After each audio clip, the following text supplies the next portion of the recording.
देश में मानव जाति का, एक जाति का नहीं, मानव जाति का कल्याण करना चाहते हैं। जाति जाति का नाम भी भूल जाइए, समस्त मानव जाति के कल्याण के लिए सम्यक पार्टी बनी है। और हम लोग सत्ता की कोई लालसा नहीं, सत्ता परिवर्तन की सत्ता परिवर्तन करके बहुत लोगों ने कुछ नहीं किया। हम लोग व्यवस्था परिवर्तन करना चाहते हैं, बहुत अच्छा। व्यवस्था परिवर्तन करेंगे, सत्ता की बहुत ज्यादा लालसा है। और व्यवस्था परिवर्तन हमारे संगठन से ही शुरू होता है। बच्चे की असली शिक्षा उसके घर से ही शुरू होती है। बचपन में वो बच्चा जब पैदा होता है, उंगली पकड़कर चलता है, छोटी छोटी बातें उसे सिखाई जाती हैं कि अपने से बड़ों से कैसे बोलना है, कैसे कैसे उसको तहजीब बताई जाती है। ये चीज जैसे अपने बच्चे को सिखाया जाता है, ये सम्यक पार्टी में अपने संगठन के कार्यकर्ताओं को सिखाया जाता है। हमें तहजीब से रहना हमारा संगठन सिखाता है। इसलिए हम लोग जब सत्ता में आएंगे तो जात की बात ना करके संपूर्ण मानव जाति के लिए काम करेंगे। किसी से कोई भेदभाव नहीं होगा और किसी एक जाति को अपमान सहने का अवसर नहीं दिया जाएगा। दूसरी बात, बड़ी बड़ी बातें तमाम पार्टी के लोग कहते हैं। आप हमारे पार्टी के झंडे में लोगों ने महापुरुषों को लगाया है, लेकिन हमारी पार्टी की नीति रीत में नहीं कि मैं किसी महापुरुष को बदनाम करूं अपनी पार्टी अपने वोट के, जैसा आज दूसरी पार्टियों में हो रहा है। यहाँ तक तथागत बुद्ध के पंचशील झंडे का जो नीला रंग है उस पर भी कब्जा कर लिया गया है। जो मानवता और समानता का संदेश है, जो मानव में भेद को हटाता है, ऐसे नीले रंग को पार्टियां कब्जा करके आज कहते हैं कि मेरा नीला आपका नहीं है।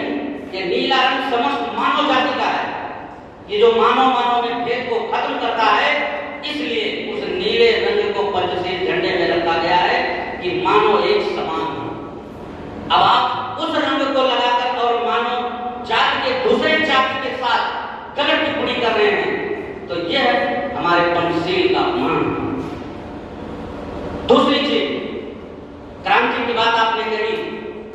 हमारी पार्टी का रंग है लाल और पीला, ये भी पंचशील का ही रंग है। लेकिन पीला का रंग है शांति और लाल का रंग है क्रांति। मैं शांति से क्रांति करूंगा, रोड शो करके किसी को बदनाम करने का काम नहीं करूंगा। दूसरी चीज, लोग जा रहे भाई, हमें लग रहा है कि बहुत ज्यादा समय नहीं लोगों के पास, इसलिए मैं जल्दी जल्दी अपने बातों को खत्म करूंगा। दूसरी चीज, हम ये कहना चाहेंगे कि जब हमारा संविधान यह कहता है, उसके फर्स्ट पेज पे है be the people of India, हम सब भारत के लोग, तो यहाँ लोग मैं और मेरे के चक्कर में फंसे हैं कि मैं रहूं और मेरा बेटा रहे, हम की भावना नहीं है। Be the people of India की भावना नहीं है और संविधान की बात करते हैं। सभी लोग संविधान का नाम ले रहे हैं, लेकिन क्या उनकी पार्टी संगठन में संविधान का मात्र किंचित मात्र कोई चीज है? जहां एक एक जातियों की बात हो रही, ना तो संविधान है और ना समस्त मानव जाति के लिए कोई काम है जैसा हमारे संविधान में। हम सब भारत के लोग, जब संविधान हम सबको भारतीय मान रहा है, तो कहां जाति के चक्कर में पड़े? लोग एक एक जाति को वोट देकर पूरे भारत को बर्बाद कर दिए। आज भारतीय जनता पार्टी सत्ता में बैठकर सबको लाभ दूसरे सब पर चलाने का है। यदि यही जाति के चक्कर में ना फंसे होते, हम सब एक होकर यदि राष्ट्रीय पार्टी का निर्माण किए होते, आजादी से 76 साल बाद इस देश में जो जाति जाति का गाना गा रहे हैं, एक लोकतांत्रिक पार्टी समाज को नहीं दे पाए कि जिसका राष्ट्रीय अध्यक्ष कभी यादव हो, मौर्य हो, गोली हो, कुर्मी हो, लोहार हो, कुम्हार हो, सारी जातियों को उसमें किया जाए। कभी अगड़ा हो, कभी पिछड़ा हो, हमको तो अगड़े पिछड़े और जात के चक्कर में फंसा कर मार डाला। जिसका राष्ट्रीय कभी उत्तर प्रदेश का हो, कभी मध्य प्रदेश का हो, कभी बिहार का हो, कभी हरियाणा का हो, कभी राजस्थान का हो, कभी महाराष्ट्र का हो, तब में एक व्यापक पार्टी बनेगी। और जब व्यापक पार्टी इस देश में बनेगी तो केंद्र की सत्ता हमारे हाथ में होगी, और केंद्र की सत्ता को भी निर्णय लेने का पावर है। राज्य सरकार बनाने से हमारा शिक्षा का सुधरने वाला नहीं। तो मैं आप सबसे निवेदन करूंगा कि आप सब सम्यक पार्टी की राजनीति को समझें इनके किताबों को पढ़ें और आगे निरंतर काम करें।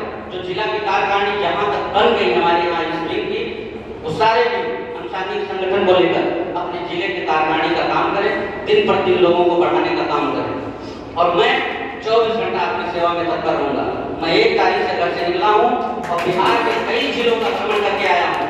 जब भी आदरणीय संस्थापक जी ने जब पार्टी बनाई 2018 में, आप उत्तर प्रदेश से हैं, दिया गले अंधेरा वाला कहानी में उत्तर प्रदेश में हम 8 साल में जिस मेहनत के बाद आए हैं, बिहार में 1 साल में वो हमारी स्थिति है, मध्य प्रदेश में 1 साल में हमारी वो स्थिति है, और लगभग सारे प्रदेशों में 1 साल में 1.5 साल में वो स्थिति बनी जा रही है जो 8 साल में उत्तर प्रदेश में। इसलिए मैं उत्तर प्रदेश के सभी लोगों से, मैं भी उत्तर प्रदेश का निवासी हूँ, मैं सभी लोगों से निवेदन करूंगा कि जितना जल्दी हो सके उत्तर प्रदेश को 1 नंबर पे करने का काम करें। इन्हीं चंद शब्दों के साथ मैं अपनी वाणी को विराम दूंगा।